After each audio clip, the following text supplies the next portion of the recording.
J'ai une situation en ce moment qui est une histoire impossible. Et en fait, moi, ça m'amuse parce que je me dis, oh, ça va devenir magique, ça va être trop cool, ça va devenir possible. Mais quand il y a une situation d'impossibilité, c'est là où on est encore plus dans le lâcher prise parce qu'on n'est pas rattaché à l'éventualité à la fin parce qu'on se dit, de toute façon, c'est un vœu, mais il y a tellement peu de chances que ça se produise que ça sert à rien que je mette de l'énergie à le vouloir énormément parce que les chances que ça se passe sont ridiculement. Et là, on est encore plus détaché. Vous voyez, je pense qu'il y a plusieurs moyens d'être détaché. Un, c'est vraiment de le pratiquer en étant vraiment concentré sur le moment présent, sur ce qui se passe dans le moment. Et tout en lâchant prise l'éventualité, donc dans la gratitude, dans l'appréciation. Dans l'appréciation, aussi ce qui peut se produire des fois, en vous parlant, j'essaie de trouver quelque chose autour de moi avec quoi je peux vous démontrer ce que je vous dis, mais c'est comme si parfois également on veut quelque chose qui est extraordinaire, que peut-être on pense même pas avoir le droit de recevoir tellement que c'est magique ou beau ou fantastique ou époustouflant ou quoi. Et ce qui se passe, c'est que l'univers nous donne un goût, nous titille, donc nous donne juste une petite goutte pour voir comment on va réagir, parce que c'est tellement volumineux que si on recevait l'éléphant au complet dans notre salon, ce serait peut-être gros. Donc on reçoit peut-être juste une petite goutte pour voir comment est-ce qu'on va réagir à ça. Et c'est à ce moment-là qu'il faut développer l'appréciation, qu'il faut développer la gratitude de ces petites gouttes-là, parce que même si c'est pas la source de cette goutte-là, c'est pas celle que l'on croit, on a apprécié la goutte, donc elle va venir d'ailleurs, ça va se produire. Vous voyez ce que je veux dire? Pour les gens qui veulent être en couple, si vous recevez de l'amour de quelqu'un, c'est pas la personne avec qui vous voulez vivre, c'est pas la personne avec qui vous voulez être amoureuse, c'est pas la personne qui vous plaît, mais vous recevez de l'amour, de l'attention et tout, c'est cette petite goutte, c'est d'apprécier cette attention, cet amour et tout, parce que il va venir d'ailleurs après. Mais c'est comme peut-être un mini test. Donc la première forme de lâcher prise, c'est vraiment celle sur laquelle qu'on travaille en fait, c'est l'aptitude d'être détaché sans être désintéressé. Je pense que c'est la plus dure, c'est celle où est-ce que on vit dans le moment présent et on se dit moi je suis dans mon cadre, parce que ça fait peur, hein. Ça fait peur parce qu'on est des êtres humains qui voulons contrôler notre devenir, notre circonstance extérieure, et ça fait peur d'être dans un canot et se dire bon ben moi je suis dans un canot dans les rapides. Je sais pas si vous avez déjà fait du canot dans les rapides, mais ça fait peur. Vous êtes dans les canaux dans les rapides et tout ce que vous pouvez faire, c'est bouger un petit peu à droite à gauche pour éviter les gros cailloux. Mais c'est les rapides qui mènent. Puis bon, c'est sûr que vous pagayez à certains endroits juste pour rééquilibrer le canot. Puis si vous ne savez pas en faire, c'est même pas vous qui prenez cette décision, c'est celui qui est le capitaine du raft, du canot, qui vous dit quand pagayer. Mais ça fait peur. Et en fait, ce qui se passe, moi je suis certaine, quand on est dans la loi de l'attraction, on se met dans cette espèce de rivière qui descend.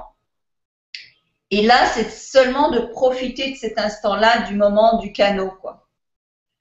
Et plus on est dans l'instant présent, et plus on est dans la gratitude, plus la rivière devient rapide. Et là, ça devient vraiment une descente super vite.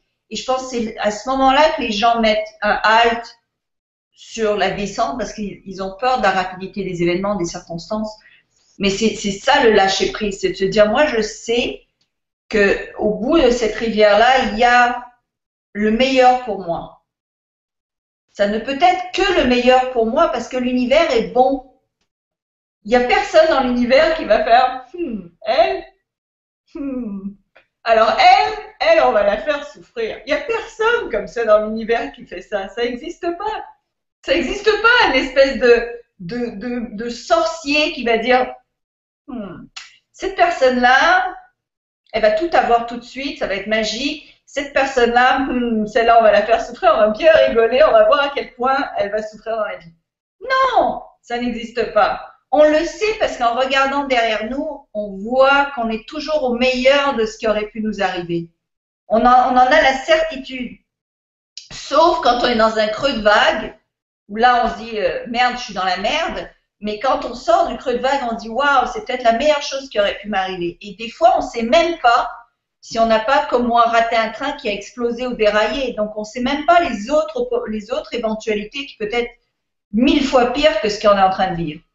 Donc, ça c'est le premier lâcher prise, c'est d'être sûr et certain que cette rivière-là, elle nous mène là où on veut se rendre. Deuxième, lâcher prise, c'est le lâcher prise de toute façon, c'est le lâcher prise de je suis bien, je veux ça, il y a très peu de chances que ça arrive et de toute façon, je suis bien, peu importe ce qui arrive. C'est un peu le je m'en fous de l'éventualité parce que je suis tellement bien, je suis bien sans, je serais bien avec. Et c'est tellement fou comme rêve, c'est quoi les chances? Et là, ça se produit, les choses se produisent également. Et le troisième sorte de lâcher prise qui est malheureusement, je pense, le pire à vivre, c'est le lâcher prise où on perd l'espoir. Parce on s'est battu, puis à la fin on dit, tu sais quoi, j'en ai plus rien à foutre parce que là j'en ai marre, ça marche pas, je vais crever, je m'en fous, je lâche prise complètement parce que de toute manière, ça n'a pas marché. Ça, c'est un autre lâcher prise. Je me rappelle, à un moment donné, je m'étais tellement battue pour avoir mes papiers américains avec une méthode qui était tellement complexe et compliquée et qui m'a coûté tellement cher. Et au bout de l'année, mon avocate m'a dit, oups, j'ai fait une erreur, c'était pas ça qu'il fallait faire. Et j'étais tellement et une autre chose qui s'était passée, enfin plein de trucs en même temps, convergés dans un espèce de méga explosion nucléaire. Et je me suis retrouvée à un moment donné où est-ce que c'était tellement au-dessus de pire que j'aurais pu jamais imaginer que je me suis dit, bah alors je m'en fous. Que je les ai mes papiers, que je les ai pas, j'en ai plus rien à foutre parce que là, j'ai tellement travaillé fort et ça n'a rien donné que là, je m'en fiche. Et le lendemain, je reçois un coup de téléphone qui me dit, ben non, c'est un avocat de nulle part qui me dit, ben je trouvais un moyen pour vous d'avoir vos papiers super facilement et rapidement. Donc des fois, c'est la troisième et c'est le plus dur parce que c'est celui où on est désespéré en fait. On n'est pas désespéré, on a ce je m'en foutisme de fatigue, d'avoir trop essayé, d'avoir donné trop d'efforts et de se dire. Et là, si on reste, si on s'en va pas, parce que la plupart des gens vont avoir ce je m'en foutisme, vont partir. Mais si on reste dans la situation quand même, il y a des chances qu'on reçoive cette réponse, cette illumination. Passer le cap, passer cette montagne avec une dernière chance. Est-ce que ça vous est clair? Le plus dur, c'est pour ça que c'est tellement important de vivre dans la gratitude, dans l'appréciation, sans arrêt d'apprécier. J'ai regardé un film hier, ça fait tellement longtemps que je ne l'avais pas vu. Ça s'appelle About Time. Il était temps. J'imagine, ça veut dire il était temps en français. C'est un film britannique. C'est magique. J'ai pleuré à la fin. C'est magique. Et c'est l'histoire d'un jeune homme. Tout ce qu'il veut dans la vie, c'est vivre le grand amour. C'est son rêve. Okay, il n'est pas beau. Il a rien d'extraordinaire. Okay, il dit je suis orange parce qu'il a des cheveux roux. Enfin, il est vraiment orange. Et c'est super drôle comme film. C'est hyper rigolo. Et tout ce qu'il veut, c'est de trouver le grand amour. Et il apprend à son 21e anniversaire que dans sa famille, il y a un grand secret que son père lui divulgue, c'est qu'ils sont capables de voyager dans le passé. Ils sont capables de retourner dans le passé et d'arranger l'histoire, de changer les choses, mais seulement pour eux, seulement dans leur vie. Et donc ce gars-là retourne dans le passé des centaines de fois pour avoir la fille de ses rêves, pour finalement avoir la fille. et pour créer une vie magique avec elle, en fait. Donc, à chaque fois qu'il y a un petit pépin, il revient en arrière pour arranger le pépin pour que ça soit toujours parfait, que tout soit toujours parfait. Mais c'est vraiment une belle histoire. Et à un moment donné, il doit faire un choix parce que son père meurt et il peut pas, on peut pas, il y a des choses qu'on peut pas changer.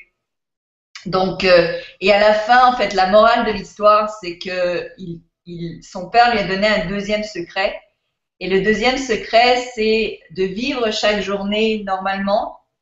Et à la fin de la journée, de revenir en arrière au début de la journée et de revivre la journée en voyant la magie dans la journée.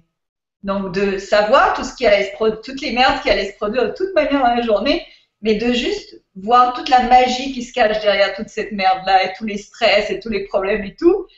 Et c'est drôle parce qu'on le voit vivre deux des mêmes journées différemment et c'est complètement différent la deuxième fois.